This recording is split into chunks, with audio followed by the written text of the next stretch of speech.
Hello, আচ্ছা তুমি যদি এইভাবে আমার সাথে ফোনে থাকো তাহলে কি হবে বলো? আচ্ছা রাখো।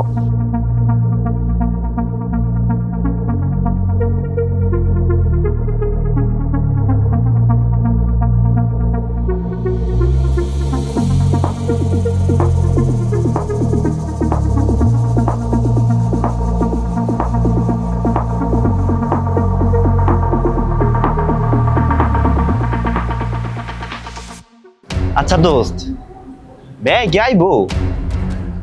আরে পাগলা, যে টোপ দিছি মাইয়া না পারবো, তোরা খালি ব্যাগ কি হয়?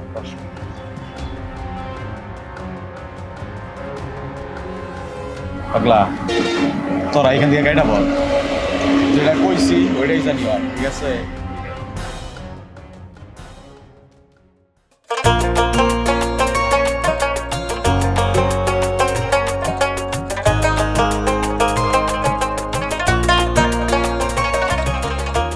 তুমি এখানে দাঁড়িয়ে আছো, জানো আমার আসতে কত কষ্ট হয়েছে। এইটা তুমি কেমন কথা বললা? তুমি বুঝো না, তোমারে না দেখলে আমি পাগল হয়ে যাই। আমি তো পাগল হয়ে গেছি। আচ্ছা তুমি এত বারবার কেন ফোন দাও? বুঝো না বাসা থেকে পালিয়ে আসতে কত ঝামেলা, কত কষ্ট হয়। আচ্ছা আচ্ছা যাক, এসব কথা বাদ দাও। তোমাকে যা যা আনতে বলেছিলাম তুমি কি নিয়ে এসছো? হ্যাঁ, বাবার পেনশনের টাকা আর মার স্বর্ণগয়না সবইটা নিয়ে আসছি। এক কাজ করো, এখানে বেশিক্ষণ থাকা যাবে না। পরিচিত লোক আসলে ঝামেলা হয়ে যাবে। বাস আসলে আমরা উঠে চলে যাব। আচ্ছা আমরা কোথায় যাব? তোমারে কি চা করে দেবো? না, চা খাবো না। এখন তুমি যে করো, ব্যাংকে যাবো তো তাড়াতাড়ি। ওই যে 3 লাখ টাকা দিলাম কালকে, ওই টাকাটা তুমি নিয়ে আসো। যাও, হ্যাঁ তাড়াতাড়ি করো।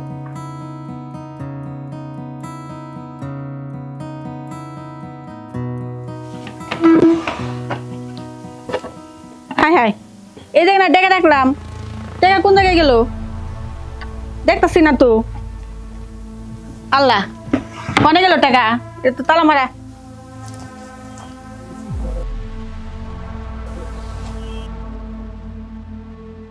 চিঠি? কিসের চিঠি?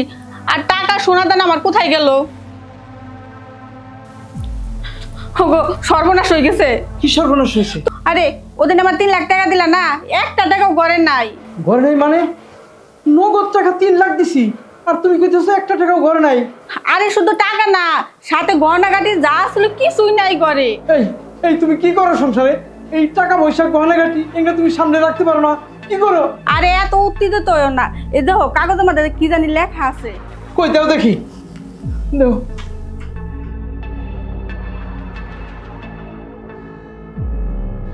বাবা মা, আমি একটা ছেলেকে ভালোবাসি, আর আমি জানি তোমরা তাকে কখনো মেনে নিবে না।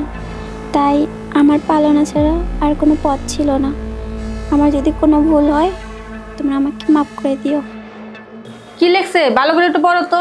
তোমার মেয়ে টাকা পয়সা সোনা দানা নিয়ে সবকিছু নিয়ে পালাইছে, এখন আমার কি হবে? সাথে মান সম্মান আমার সব শেষ হয়ে গেল, সব শেষ হয়ে গেল। হাই হাই, এটা তুমি কি কও? শেষ পর্যন্ত আমার মাইয়া এরকম একটা কাজ করতে পারলো? মা বাবার কথা একবারও চিন্তা করলো না? আরে সব দোষ তোর। আজকে তোর জন্য মেয়ে লাইফে এইরকম সোনা দানা নিয়ে টাকা পয়সা নিয়ে পালাইছে, আমার মান সম্মান শেষ হয়ে গেছে। তুই আমাকে একবার শেষ করে দিলি। তুমি এত চিন্তা করো কেন? আমরা আগে বাসে উঠি। বলতেছে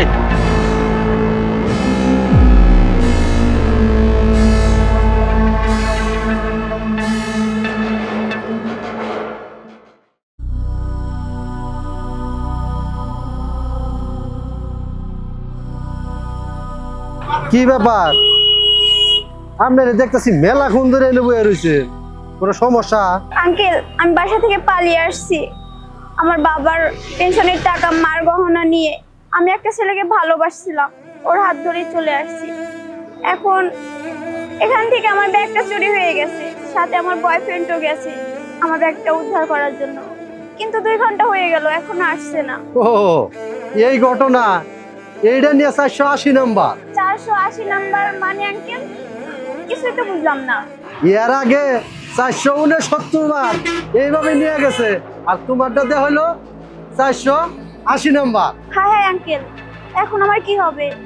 আমি বাবা মার কাছে মুখ দেখাবো কিভাবে? এক কাম করো, তোমার বাপের নাম্বার এই মোবাইল উঠাও। না না আঙ্কেল, আমার ওরকম মুখ নাই, আমি কিভাবে বাবার সাথে কথা বলবো? কোনো সমস্যা নাই, তুমি নাম্বারটা দাও, তোমার বাপের সাথে আমি কথা বলতেছি। ঠিক আছে, 017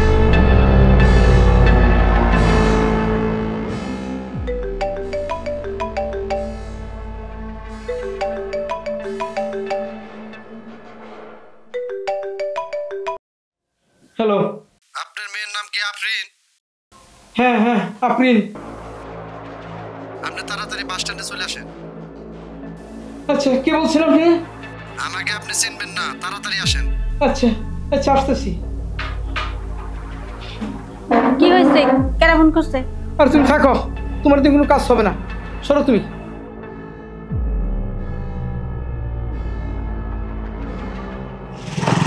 আফরিন, বাবা তুমি আসো।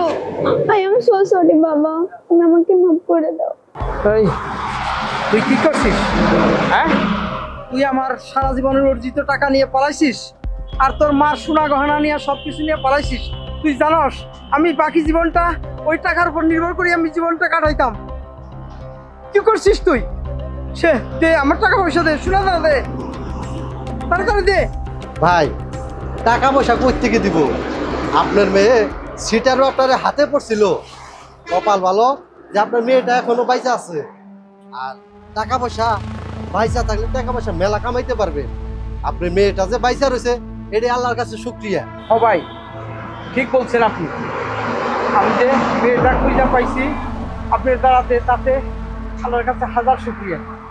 আর শুনমা, এই বাবা মার কথা যারা না শুনে তোর মতো এই আজকের দিনের মতো কাজ যে করে, তাদের কপাল ভালো হয় না, ভালো কিছু জুটে না। তোর মতো কাজ আর জানি কেউ না করে এই সমাজে, তাদের কপালে এরকম কিছুই জুটে, এর থেকে বেশি জুটতে পারতো। বাবা তুমি আমাকে ক্ষমা করে দাও। আচ্ছা দিলাম, চল যাই, বাসায় যাই।